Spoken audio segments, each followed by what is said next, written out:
네, 오늘 사도행전 강의 59번째 시간입니다.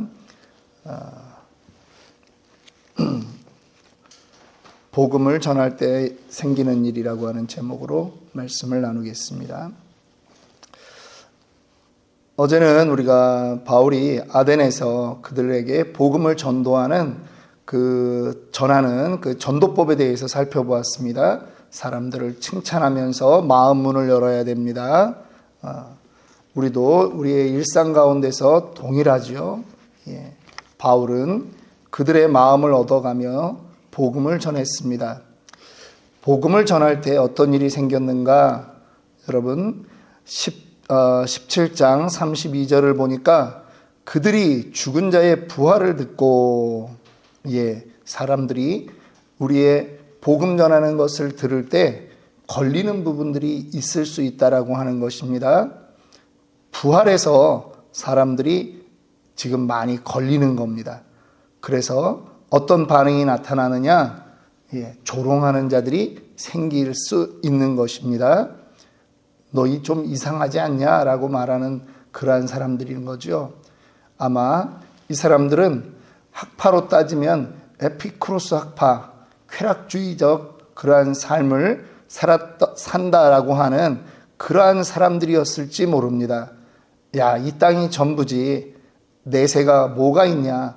그럴 때 사람들은 부활을 얘기하고 내세를 얘기하면 조롱합니다. 이대로가 좋은데 여기가 전부인 것처럼 사는 사람들에게는 그것이 조롱거리가 된다는 거죠. 그런데 또 어떤 사람도 만날 수 있느냐 하면 어떤 사람은 이 일에 대하여 내 말을 다시 듣겠다. 복음을 전했더니 정말 이건 우리가 못 들어본 말인데 내가 다시 한번 당신과 이야기를 좀 나누고 싶습니다. 어떻게 해야 되겠습니까? 라고 하는 그러한 사람들도 있다라고 하는 것입니다. 학파로 따지면 스토아 학파의 영향일 것 같습니다. 그들은 금욕을 주장했고 그들은 이 금욕이라고 하는 말이 절제 아니겠습니까? 그 예수 그리스도의 가르침이 그들이 봤을 때는 이미 정과 욕심을 십자가에 못 박은 종교구나.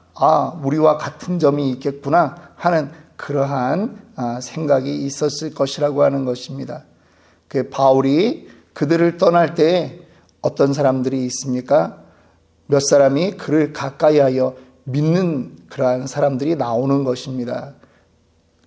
아레오바고의 관리 디오누시오와 다말이라고 하는 여자, 또 다른 사람들이 거기에 있는 것입니다. 이 철학의 도시가 아테네가 아니겠습니까? 그런데 이곳에서도 이제 그리스도의 복음을 믿는 그러한 사람들이 있는 것입니다. 그런데 안타깝게도 성경에는 이 아테네에 관한 그 이야기를 더 이상 하지 않습니다. 아테네에 어떤 교회가 있다, 바울이 따로 이렇게 서신을 보내거나 그러지 않았습니다. 왜 그랬을까요?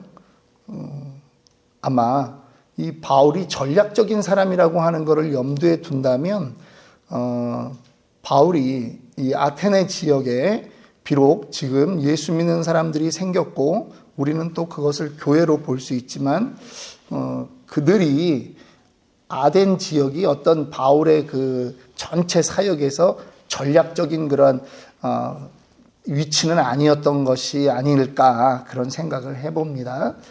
일단 그렇게 정리를 하고 바울이 그 다음에 고린도로 이동을 합니다.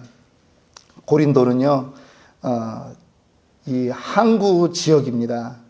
고린도는 특별히 본문에는 그런 설명이 없습니다만 우리가 역사적으로 보면 시저와 같이 전쟁에 함께 참여했던 그 군인들 그러한 사람들이 이 노예들을 데리고 이 고린도 지역에 와서 정착했던 그러한 역사가 있습니다.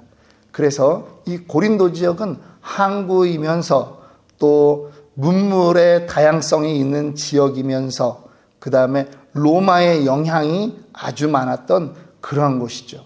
그래서 고린도에는 아프로디테 신전이 있습니다. 우리 영어로 하면 비너스라고 하죠. 예, 비너스 신전이 있다라고 하는 것은 성적으로 대단히 문란하다라고 하는 얘기예요. 그곳에 이 신전을 섬기는 여사제들이 기록에 보면 한 1000명이나 있었다는데, 이 항구 지역이니까 유흥가로 술렁술렁대는 그러한 곳이었겠죠. 그래서 저 사람은 고린도스럽다, 고린도 사람 같다, 이러면 그거는 좀 음란하다, 이런 의미예요. 그래서 그곳으로 지금 아테네에서 고린도로 갔는데 거기서 사람을 만나게 됩니다. 여러분, 복음을 전하는 길에 가다 보면 뜻하지 않게 만나는 사람들이 있습니다. 조롱하는 사람만 있는 것이 아니라, 또 아예 그냥 예수 처음 믿는 사람들만 있는 것이 아니라, 하나님이 예비해 두신 우리에게 힘이 되고 우리에게 위로가 될 수 있는 그런 사람도 하나님은 만나게 된다라고 하는 것입니다. 지금 이 아굴라라 하는 사람을 거기서 만나는데요. 이 아굴라는 어떤 사람입니까? 2절 말씀 봅니다. 아굴라라 하는 본도에서 난 유대인 한 사람을 만나니 글라우디오가 모든 유대인을 명하여 로마에서 떠나라 한 고로 그가 그 안에 브리스길라와 함께 이달리아로부터 새로 온지라. 바울이 그들에게 가매. 지금 글라우디오 황제가 나오는데요. 이 글라우디오 황제는 로마에서 이 그리스도인들을 약 5만 명 정도를 다 쫓아냈던 그러한 사람입니다. 이 로마 그 중심 안에서 이 유대인들 때문에 소요가 발생하는 것입니다. 그러다 보니 아예 칙령을 내려서 이거를 나사렛 칙령이라고 합니다.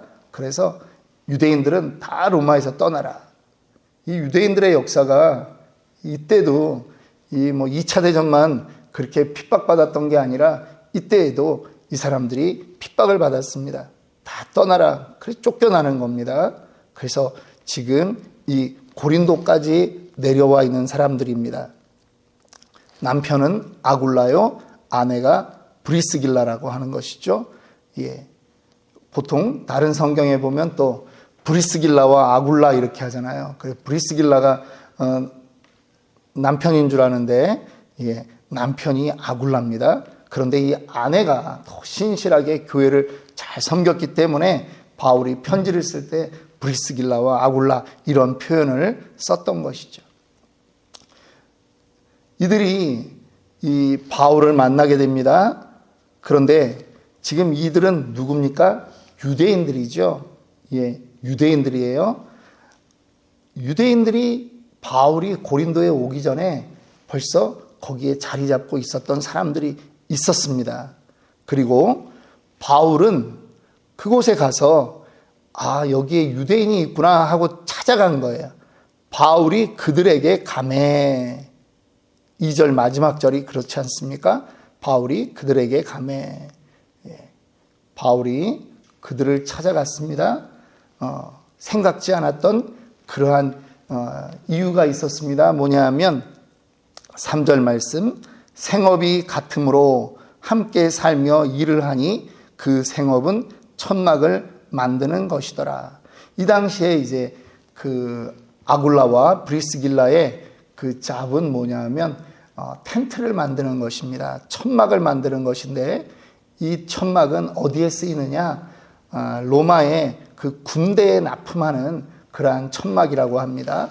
바울의 그 집안도 이 천막을 만드는 일을 했는데, 그것이 그냥 사치용 이런 천막도 있겠지만 귀족에게 납품하는, 그런데 이 전쟁에 나가는 그러한 물건이었다라고 해요. 그런데 바울이 이미 그 소식을 아는 것입니다. 그래서 아굴라라고 하는 사람이 누군지는 모르는데 천막을 만드는 사람이 있다, 그런 것을 생업으로 하는 사람이 있다, 이 얘기를 듣고 찾아가서 이제 그들과 함께 있는 것입니다. 그런데 여러분, 그들과 함께 천막 만드는 일만 했겠습니까? 지금 함께 1년 반을 같이 머물거든요. 매일 제자 훈련하는 거예요. 예수를 다시 전하고 그들을 하나님의 일꾼으로 만드는 것입니다. 바울이 생각지 못했던 그러한 여호와 일에 된 사건을, 그러한 사람을 만나게 되는 것이죠. 여러분, 우리 인생을 살다 보면요, 위기가 있죠. 야, 이거 큰일 났다, 이거 어떡하나 하는 일들이 있어요. 보기에는 당장 죽을 것 같아요. 끝날 것 같아요. 그런데요, 그 시간을 조금 지나면 하나님이 예비해 놓으신 또 다른 복이 있어요. 그렇지 않습니까? 예. 우리는 그 대표적인 인물을 누구를 보면 가능할까요? 창세기에 우리 요셉을 보면 그렇잖아요. 아버지에게 사랑받았습니다. 그런데 형님들에게 미움받아가지고 이스마엘 상인들에게 애굽으로 팔려가죠. 끝이 안 보입니다. 애굽에서 뭐 누가 이 말도 안 통하는 이 히브리 아이를 누가 도와주겠습니까? 그런데 하나님이 그곳에도 함께 하셨어요. 그러니까 요셉이 결국은 총리까지 되는 것입니다. 여러분, 인생은 하나님 손에 있는 것을 우리는 믿습니다. 하나님은 여호와 이레의 하나님이십니다. 준비해 놓으신 하나님이세요. 그거를 믿는 거예요. 하나님이요, 복음 전하는 일을 참 기뻐하세요. 그 일을 하다 보면 함께 마음 놓고 이야기할 수 있는 사람, 또 함께 힘이 되는 사람, 그런 사람들을 만나게 되는 거예요. 하나님이 우리를 인도하시는 것은 세밀하게 인도하세요. 그래서 우리가 실망할 일이 없다라고 하는 것입니다. 예레미야 선지자가 말씀하죠. 예레미야 29장 11절 12절에 여호와의 말씀이니라, 너희를 향한 나의 생각을 내가 아나니 평안이요 재앙이 아니니라. 너희에게 미래와 희망을 주는 것이니라.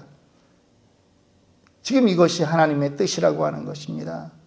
하나님께 부르짖으면 하나님이 예비해 놓으신 것을 우리에게 보게 합니다. 신앙의 여정이라고 하는 것이 있죠. 신앙생활이라고 하는 것은 끊임없이 하나님을 경험하며 가는 길입니다. 그래서 때로는 위기가 왔을 때 여러분 좌절할 것이 아니라 이 위기에서도 헤쳐나가게 하실 그 하나님을 기대하는 거죠. 우리는 그거를 믿는 거예요. 그 경험이 쌓이고 쌓이면, 옛날에는 처음 일이 터졌을 때 이야, 이거 어떡하나, 큰일 났다, 죽게 됐다, 이러던 사람이 그런 일들을 몇 번 겪고 하나님이 하시는 일들, 하나님이 풀어주는 것들을 보면, 일을 당했을 때 이번에는 또 하나님이 어떻게 하실까, 이제는 기대하는 거죠. 기도가 절망 속의 한숨이 아니라 기대 속의 간구로 바뀌는 것인 줄 믿습니다. 예, 이제 그들이 함께 만나서 일을 합니다. 회당을 찾아가고요, 안식일마다 바울이 회당에서 강론하고 유대인과 헬라인을 권면합니다. 저는 가끔 어떤 분들이 자기 간증할 때 이런 말씀을 하세요.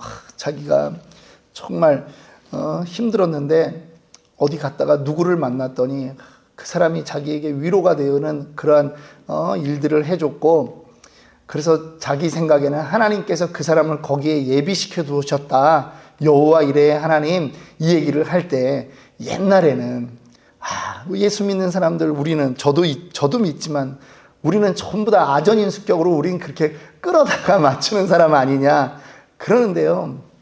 여러분, 사도행전을 보면서 저는 바울의 그 전도 전략 얘기했잖아요. 두 가지. 뭐예요? 도시전도, 회당전도. 회당은요, 이때로부터 500년 전에 생기는 거예요. 미니멈 440년쯤 전에 회당이 생겼어요. 포로로 갔다 온 사람들이 회당에 모여서 예배하기 시작했던 거예요. 근데 회당도 여호와 이레라는 거예요.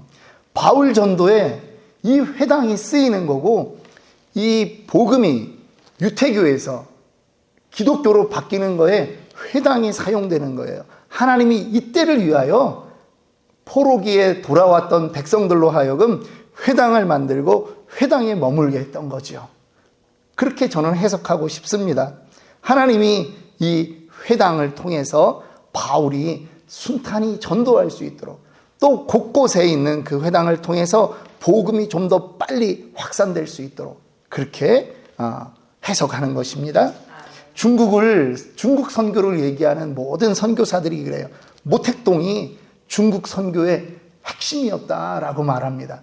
아니, 공산주의자고 그 무지막지하게 사람을 많이 죽인 모택동이 뭘 복음을 위해서 준비된 사람일까? 그랬는데 아니라는 거죠.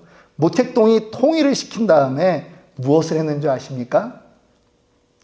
문자를, 이 지금 14억, 15억 되는 인구의 그 문자를 통일을 한 거예요. 옛날에는 번자체, 우리가 쓰는 그 한문, 아주 그냥 뭐 복잡하잖아요.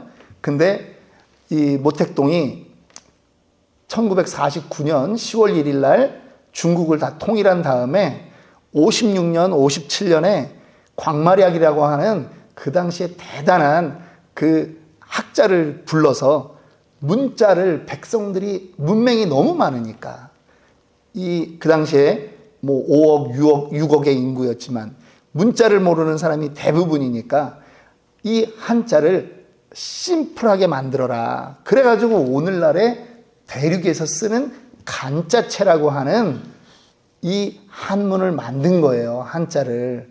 그리고 나서 아주 강제적으로, 공산당이니까 강제적으로 온 동네에, 온 나라에 이 글자를 전파시킨 거예요.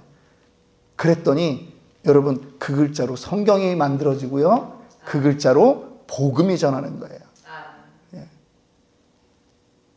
그러니까 우리가 하나님이 예전에 페르시아 바사왕 고레스를 통해서 이스라엘의 그 포로로 잡혀갔던 사람들을 고레스 칙령으로 다 자기 지역으로 돌려보내지 않습니까? 그런데 그게 성경이 다 예언했던 것이라는 거죠. 고레스는 예수를 믿는 사람이 아닌데 하나님 앞에 그렇게 쓰임받는 거예요. 지금 이 바울의 전도에 그 고린도에서도 이 유대인들이 모였던 그 회당은 아주 유용한 전도의 장소로 사용되는 것입니다. 여러분, 오늘도 우리가 복음을 전하다 보면 조롱하는 사람도 만나겠지만 여러분, 하나님이 예비해 두신 사람을 만난다라고 하는 것을 믿으시기 바랍니다. 아멘. 하나님께서 그들을 통해서 우리에게 힘 주시고 능력 주실 줄 믿습니다. 아멘. 하나님이 우리와 함께 하시고 하나님이 예비해 둔 그러한 사람들입니다. 우리는 제자를 삼아라, 전도하라, 그럴 때요, 전도 대상자를 찾아라, 그럴 때 자꾸 멀리 가서 찾는 게 아닙니다. 어디 가서 찾으라고 하는 얘기냐? 그게 아니라 내 주변이에요. 내 주변. 예. 우리가 지금 바울처럼 전도여행 떠나지 않는 거예요. 그런데 하나님이 내 주변에 구원받아야 될 영혼을 갖다 두셨어요. 그래서 우리의 눈을 크게 뜨고 그들을 찾기를 노력해야 되는 것입니다. 오늘 우리 수요일입니다. 특별히 오늘 선교사들을 위해서 기도하겠습니다.